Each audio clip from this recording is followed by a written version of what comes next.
J'ai commencé mon label de disques en 1994, je voulais absolument produire de la musique, je ne savais pas comment j'allais faire, je n'étais pas musicien de formation, mais j'ai commencé par le DJ, et je me suis intéressé à la façon dont les DJ américains créaient leurs instrumentaux à partir de sons recyclés, comme le jazz, la soul, tu vois, ils prenaient des bouts de ces musiques-là et puis ils recyclaient des sons, ils faisaient de nouveaux instrumentaux avec des vieux trucs.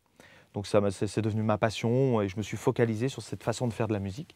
Et puis de 94 à maintenant, il y a eu une grosse évolution hein, entre tous les artistes que j'ai produits et surtout l'apparition de Bob Sinclar.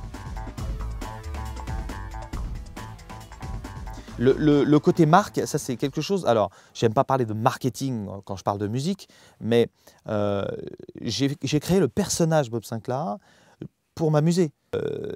Et j'aimais bien Belmondo, j'aimais bien le Magnifique, tout ça, donc j'ai dit tiens, je vais créer un personnage disco. Donc c'est un peu comme si je créais une marque, si tu veux. Je ne pouvais pas naturellement me considérer comme un artiste, puisque je n'avais pas ce statut-là au départ. Donc j'ai dit tiens, je vais créer un concept qui va devenir Bob Sinclar. Et ça, le premier album a tellement bien marché que je me suis dit tiens, je vais continuer et vivre ma carrière d'artiste à travers ce personnage. Donc j'ai créé en effet cette marque qui a explosé ensuite grâce aux réseaux sociaux. Pour moi, la musique est devenue une carte de visite, mais parce que j'ai construit une image, j'ai construit une marque. Donc c'est plus facile. Aujourd'hui, il y a plus de monde, c'est un petit peu plus difficile, mais il faut trouver une nouvelle façon de marketing, de pouvoir produire sa musique et la diffuser. Ça change.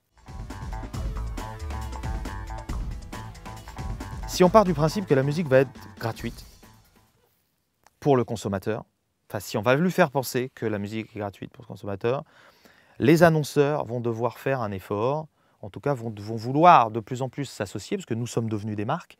Donc, mettons qu'Orange, petit message, va donc m'appeler en me disant, voilà, Bob Sinclar, nous voudrions s'associer avec vous, nous allons prendre tout votre catalogue et on va communiquer là-dessus.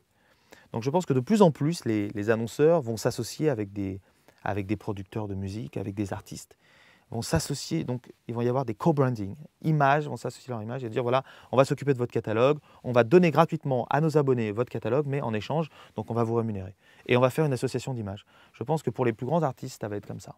Et c'est comme ça, et c'est grâce à ça, et grâce à la marque que j'ai développée, qu'on va pouvoir faire des choses comme ça.